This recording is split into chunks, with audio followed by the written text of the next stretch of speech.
के साथ अपने YouTube channel Akhilesh Thakur academy of meaningful experience के माध्यम से प्रशिक्षण के बारे में चर्चा करूंगा।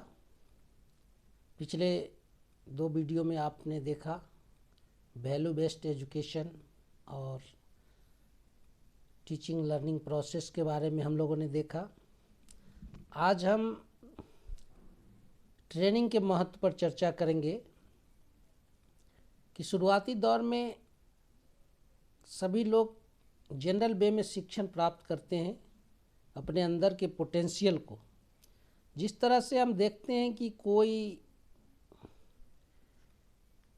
हमारा जो मान लीजिए एक छोटा सा मैं चाकू का उदाहरण देता हूं कि चाकू को अगर सान धराते हैं, एक मशीन होता है, कोई उस पर धराता है, कोई पत्थर पर ही घिसकर, तो उसको उसके धार को तेज किया जाता है। तो शिक्षण प्रोसेस जो है वह जितने भी फैकल्टीज़ हैं, जितने भी सब्जेक्ट्स हैं, आप अभी देखेंगे कि समग्र शिक्षा नीति में अब बहुत तरह की स्वतंत्रता दी जा रही है कि पहले जो कॉम्बिनेशन हुआ करता था उसको छोड़ा जा। बहुत पहले भी ऐसा था। अभी मैं सीवी रमन के बारे में पढ़ रहा था तो फिजिक्स से किए थे और वो लिखते थे BA MA करते थे।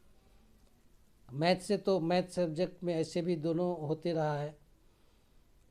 तो इस तरह से हम लोग देखते हैं कि धार बनाने के लिए, व्यक्तिगत कुशलता को विकसित करने के लिए, अंदर के पोटेंशियल को जगाने के लिए हम शिक्षण का सहारा लेते हैं। जो मैं बताया था कि किस तरह से इन्फॉर्मेशन नॉलेज में तब्दील होता है, नॉलेज फिर स्किल में, और स्किल से वैल्यू का डेवलपमेंट होता है। और जब हमारा शिक्षण पूरा होता है तो किसी विशेष पेशे के लिए हम अपने आप को तैयार करते हैं।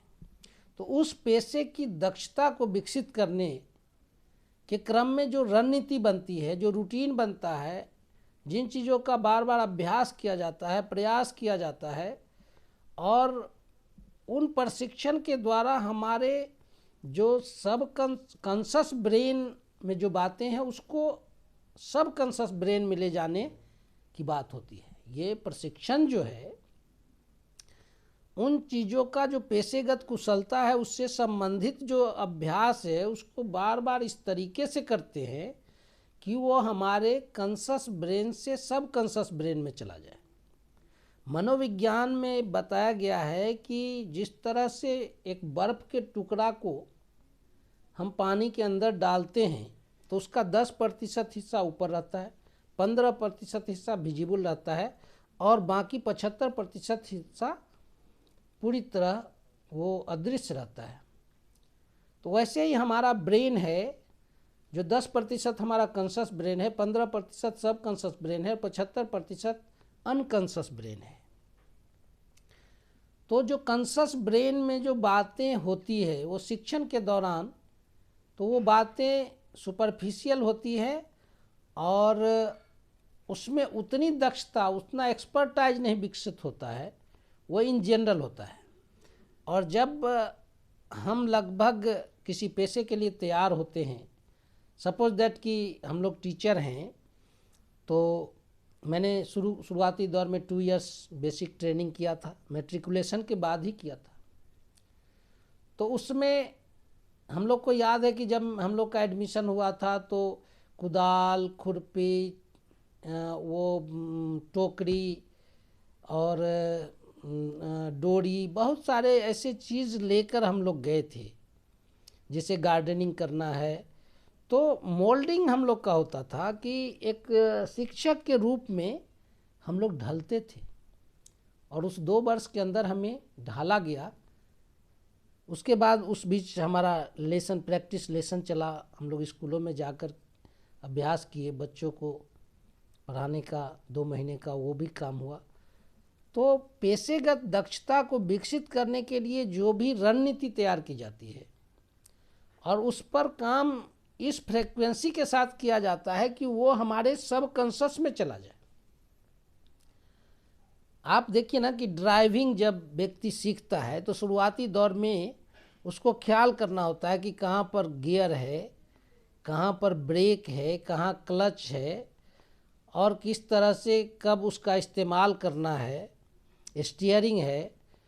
तो उसी तरह से शुरू शुरू में सोच सोच कर हम सब काम को करते हैं, लेकिन जब करते करते दक्षता हासिल हो जाती है तो वो ऑटोमेटिक होने लग जाता है।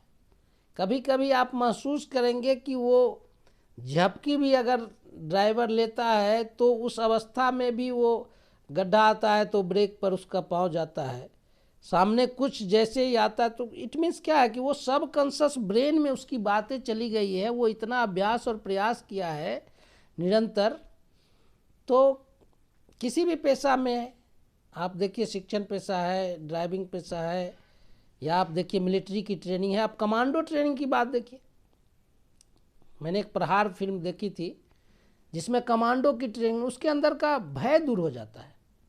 आप देखिए किस तरह से नदी के ऊपर वो बना होता है जिस पर धीरे धीरे उसके मन का भय दूर किया जाता है और वो प्रशिक्षित हो जाता है, और प्रशिक्षित होने के बाद वो फ्रीक्वेंटली उस काम को करने लगता है। पहली बार किसी नई दक्षता में इंटर करना जो है ना, वो भय प्रदान करता है, लेकिन बार बार जब उससे गुजर जाते हैं तो वो आनंद का स्वरूप हो जाता है। तो एजुकेशन का जो दूसरा स्टेप है, मैंने अपने डिस्क्रिप्शन में भी लिखा है, teaching, training, motivation and counselling. ये 4 प्रक्रिया जो है जिसके द्वारा हम किसी क्षेत्र में बेहतर करने के लिए इन 4 अवस्थाओं से गुजरते हैं।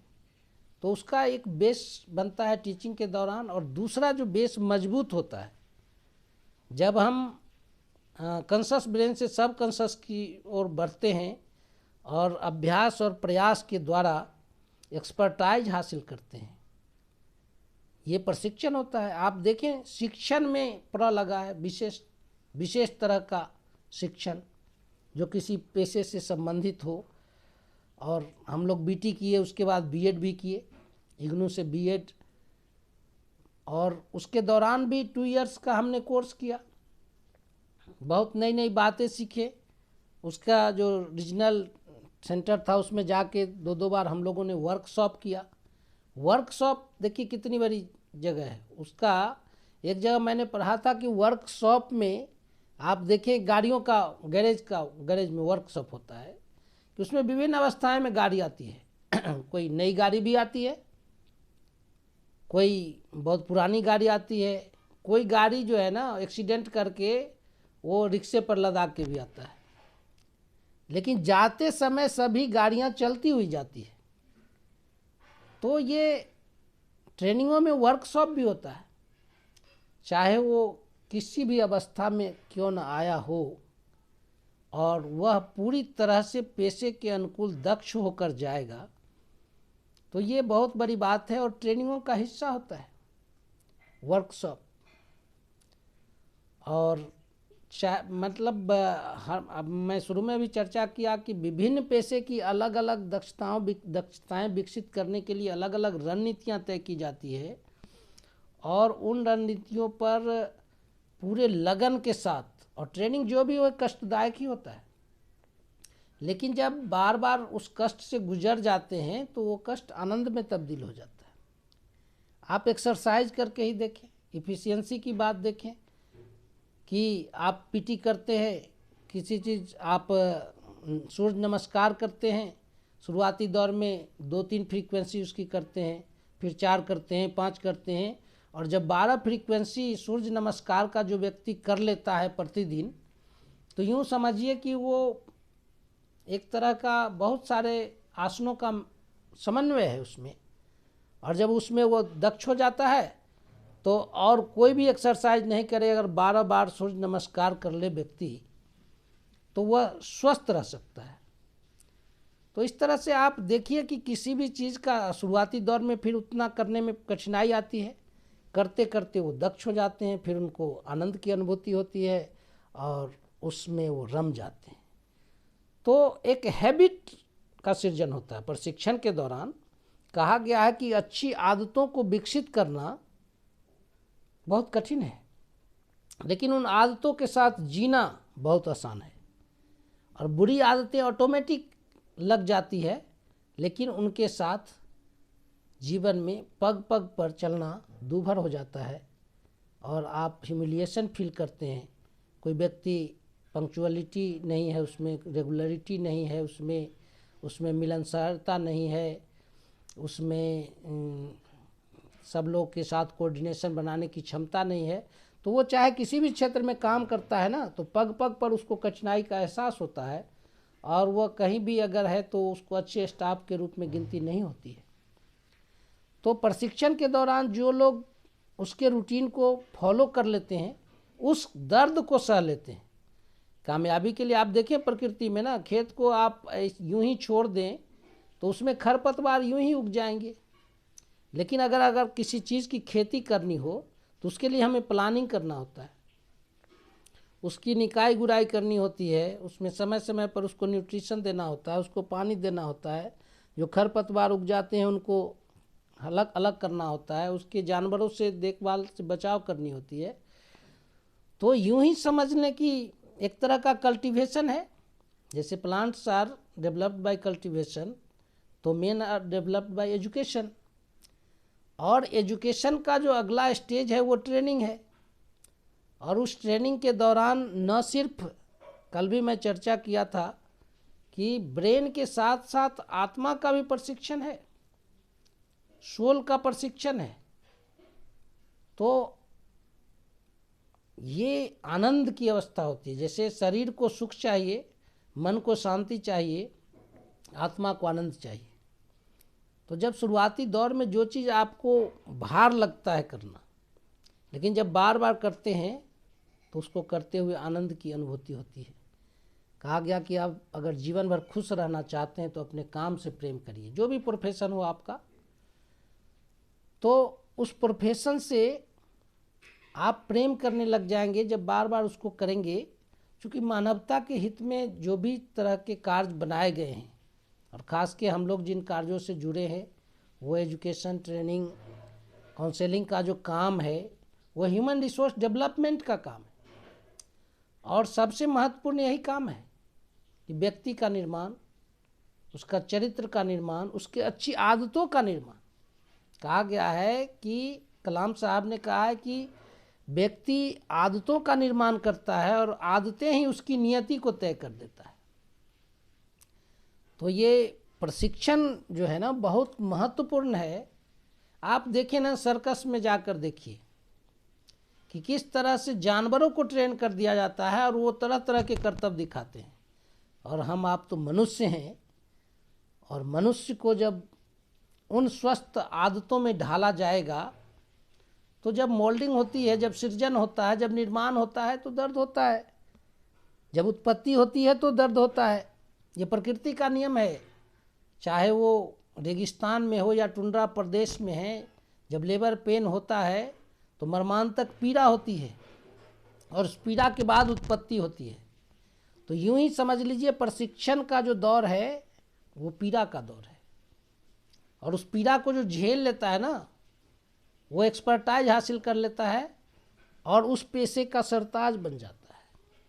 आप देखिए विभिन्न प्रोफेशन में बहुत सारे लोग हैं, जो कुछ लोगों से वो प्रोफेशन डिफाइन होता है, और कहीं कहीं प्रोफेशन लोगों को ढोने का काम करता है। और अब जो दौर आ गया है कि आप देखिए हर ओर निजीकरण की बात हो रही है। उस निजीकरण में ढोने की बात खत्म हो जाएगी। उनको हाथ जोड़ लेंगे जो एम्प्लॉयर होंगे। अगर आप उस पेशे के अनुकूल नहीं हैं, दक्ष नहीं हैं, आपके अंदर एक्सपर्टाइज नहीं है, आप उनको रिजल्ट देने के काबिल नहीं हैं, तो ज़्यादा दिन तक आपको ढोया नहीं जाएगा। तो आपके अंदर जीवंतता होनी चाहिए, इंथुजियाज्म होना चाहिए। कहा गया है कि इन मीन्स अंदर, थियोज मीन्स गॉड। तो सबके अंदर जो गॉड का रूप है वही इंथुजियाज्म है। आप उत्साहित रहें, और जो व्यक्ति उत्साहित रहेगा वह अपने चारों ओर एक आभा मंडल सृजित करेगा। उसके साथ रहने वाले लोग उत्साहित होंगे, सब लोग प्रेरित होंगे, और वो कार्यस्थल पर कार्य संस्कृति का निर्माण होगा। लोग खुशी खुशी अपने कार्य को अंजाम देंगे। लेकिन कहीं देखते होंगे आप जहाँ उत्साहित लोग नहीं हैं वहाँ काम को बोझ समझ के किया जाता है। आप बार बार घंटी देखते हैं, आप देखें ना 40 मिनट के घंटी में जो शिक्षक पढ़ाते हैं, जो अपनी रणनीति तय करके जाते हैं, पाठ्यिका बना करके जाते हैं, उनका समय कैसे बीत जाता है उन्हें पता नहीं चलता है। लेकिन जो अगर रणनीति बनाकर नहीं जाते हैं, पाठ्यिका लेकर नहीं जाते हैं, वो तय करके नहीं जाते हैं, तो उनका एक एक मिनट भारी पड़ता है। वो इंतज़ार करते रहते हैं कि कब 40 मिनट हो और घंटी बजे और हमें इस क्लास से छुटकारा मिले। बताइए कि उस ज़िंदगी का क्या मीनिंग है कि मैंने जो अपने एकेडमी का नाम रखा है मीनिंगफुल एक्सपीरियंस, कि मैंने प्रशिक्षण का बहुत बड़ा दौर देखा है। 94 में हम लोग की बहाली हुई थी, तो प्राइमरी स्कूल में मैं था और 2002 से ही सर्व शिक्षा अभियान का दौर आया और 2003 से जो मैंने कितने लोगों को प्रशिक्षण दिया और वहाँ मैंने बहुत सीखा। मेरी जिम्मेवारी सिखाने की होती थी, लेकिन सिखाने के दौरान भी मैंने बहुत सारे क्वालिटी पर्सन्स जो हमारे स्टूडेंट के रूप में आते थे, टीचर स्टूडेंट, और उनसे भी मैंने सीखा। तो ये एक टू वे कम्युनिकेशन है और लर्निंग एक लाइफ लॉन्ग प्रोसेस है। और उन ट्रेनिंगों के दौर में हम लोगों ने काफ़ी रिगरस मेहनत किया। मैंने जनवरी के महीने में जब कुहासा छाया रहता था उस दौरान भी प्रशिक्षण को किया, देखा, कराया। जब जून के महीने में तपती हुई धूप के दौरान वो गर्मी पड़ती थी और उस दौरान भी हम लोग बहुत तरह के आवासीय प्रशिक्षणों को किए और उसके दौरान लोगों से इंटरेक्शन हुआ। और हर व्यक्ति इमर्शन, जो बहुत बड़े दार्शनिक थे, उन्होंने कहा कि आपके सामने बैठा हुआ हर व्यक्ति कम से कम एक गुण में आपसे बेहतर तो जरूर है, क्योंकि ऊपर वाला इम्पार्शियल नहीं है। वो हर व्यक्ति को कुछ ना कुछ ऐसी क्वालिटी देता है जो बाकी दूसरे किसी में नहीं है। कंटेम्प्रेरी लोगों में मैंने पूर्व के कैसेट में चर्चा किया था कि किस तरह से अलग अलग क्वालिटी हम लोगों में है और हम लोग यहाँ एक दूसरे के पूरक बनकर जी रहे हैं समकालीन अवस्था में। और सबका एक अपना अपना महत्व है और सब व्यक्ति का कद्र करने हमें आना चाहिए। ह्यूमन रिसोर्स डेवलपमेंट के क्षेत्र में जब चले हैं हम, रविन्द्रनाथ टैगोर के घर के आगे जब उनको नोबेल पुरस्कार मिला था तो एक पागल बैठा रहता था और जब वो निकलते थे तो पागल उनसे पूछता था, गीतांजलि आपने लिखा है कि समझा भी है? और वो मुस्कुरा के चल देते थे कि पागल ही तो है। लेकिन जब लगातार 8 दिन 10 दिन तक वो ये प्रश्न करता रहा तो इनके अंदर का अंतर मन से कुछ आया कि आखिर ऐसा मुझे क्यों कर रहा है, ये कौन है। तो एक दिन उसको वो गले लगा लिए। उस पागल को जब गले लगा लिए तो उसने कहा कि आज तुमने गीतांजलि को समझ लिया है। तो कहने का मकसद यहाँ ये है कि each soul is potentially divine. वो परीक्षा लेने आता है कि आपको वर्ल्ड रिकॉग्निशन मिला, नोबेल प्राइज मिल गया, लेकिन आप हर व्यक्ति की कद्र करना अगर नहीं सीखे, इट मीन्स अभी भी आप में कुछ कमी है। तो हम लोगों को बताते हैं, बहुत सारे 1000+ शिक्षकों के साथ बैठ के हमने प्रशिक्षण का काम किया है सर्व शिक्षा अभियान के दौर में और इग्नू के डीपी का काउंसलर के रूप में। बहुत सारे कंपोनेंट, बाल संसद के कंपोनेंट को लेके हम लोगों ने पटना में दीप नारायण सिंह प्रबंधन संस्थान में प्रशिक्षण प्राप्त किए। डॉक्टर सुभाष चंद्र राय, कृष्णकांत ठाकुर जैसे लोगों से, जो बहुत बड़े अपने शिक्षण के क्षेत्र के, प्रशिक्षण के क्षेत्र के बहुत दिग्गज लोगों से हम लोगों ने सीखा है और सिखाने का भी काम किया है। तो टू वे कम्युनिकेशन से बहुत कुछ बदलाव आया। और जैसे सोना आग में जल के कुंदन बनता है, वैसे ही व्यक्ति विभिन्न शिक्षण के दौरान तो बनता ही बनता है, प्रशिक्षणों के दौरान उनका बहुत ज़्यादा निर्माण होता है, उनके अंदर अच्छी आदतें विकसित होती है, उनका कॉन्फिडेंस लेवल बढ़ता है। तो ये एक प्रोसेस है जो चलते रहता है। तो ट्रेनिंग का एक अपना महत्व है और किसी भी पेशे की दक्षता को हासिल करने के लिए तो उन दौरान, प्रशिक्षणों के दौरान हम लोग के अंदर एक मोल्डिंग हुआ। जैसे बताया मैं कि सोना तप कर कुंदन बनता है, वैसे ही व्यक्ति जब असाइंड वर्क, हम लोग उन ट्रेनिंगों में बताते थे कि कार्य और भूमिका में क्या अंतर है। कार्य है कि आपको इतना बजे से इतना बजे तक ये करना है, लेकिन भूमिका है कि उसके आजू बाजू में, जैसे हम लोग बताते हैं कि पाठ्यक्रम जो है वह पाठ्यचर्या और पाठ्यक्रम में ये अंतर है कि पाठ्यक्रम के आजू बाजू में जो सारी चीज़ें लगाई जाती है, को करिकुलर एक्टिविटीज़ जो होती है, वो सारे मिलकर के पाठ्यचर्या का निर्माण करते हैं। तो वो भूमिका वहाँ पे शुरू हो जाती है। और एक किताब मैंने पढ़ा था, ड्राइव एन एक्स्ट्रा माइल। अगर आप चाहते हैं कि आपका एक अलग रिकॉग्निशन बने, अब वो दौर नहीं है कि सामान्य तौर से 60% लाते थे फर्स्ट डिवीज़न हो जाते थे। अब एक्सेलेंस का दौर है, एक्सपर्टाइज का दौर है, स्पेशलाइजेशन का दौर है, जहां आपको ड्राइव एन एक्स्ट्रा माइल, कुछ एक्स्ट्रा करना पड़ेगा। लोग 6 बजे जगते हैं तो आपको 5 बजे जगना होगा, लोग 10 बजे सोते हैं तो आपको 11 बजे सोना होगा। तो अगर स्कूल जाते हैं 9 बजे तो आपको 8:45 में जाना होगा, 4 बजे छोड़ते हैं तो 4:15 में छोड़ना होगा। तो ड्राइव एन एक्स्ट्रा माइल जब करेंगे ना, तो आपका एक स्पेशल रिकॉग्निशन बनेगा, आपके अंदर कॉन्फिडेंस आएगा, आप अच्छी आदतों में ढल जाएंगे, आपके प्रति लोगों का नज़रिया बेहतर होगा। और ये सारे प्रशिक्षण का हिस्सा होते हैं कि आप कुछ अतिरिक्त करें, और जितने भी तरह के आजू बाजू में जो भी चीज़ें आपके पेशा को बेहतर बनाने के लिए आपको लगे, आप इनोवेशन कर सकते हैं, नवाचार कर सकते हैं। और बच्चों की सिखाने की जिम्मेवारी है, उसके लिए अब्राहम लिंकन ने पत्र लिखा था अपने, वो चाहते तो वो ऑर्डर कर सकते थे, लेकिन उन्होंने पत्र लिखा अपने पुत्र के टीचर के पास कि गुरुजी आपसे मेरी बड़ी अपेक्षा है, लेकिन आप सोचिए कि आप क्या क्या कर सकते हैं मेरे बच्चे के लिए। क्योंकि ह्यूमन रिसोर्स डेवलपमेंट का काम ये एक इनफाइनाइट है, अनंत प्रज्ञा से उसका रिलेशन है। मैं कल पूर्व के कैसेट में बात किया था कि ये सोल से रिलेशन स्थापित करना है और उसकी पोटेंशियल को जागृत करना है, ड्रॉ आउट करना है।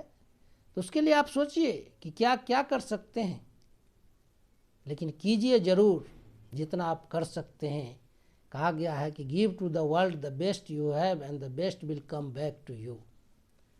तो इसी के साथ आज मैं ट्रेनिंग से संबंधित उसके महत्व के बारे में जो जानकारी मेरी थी उसको मैंने शेयर किया। आपके फीडबैक का इंतज़ार रहेगा। धन्यवाद।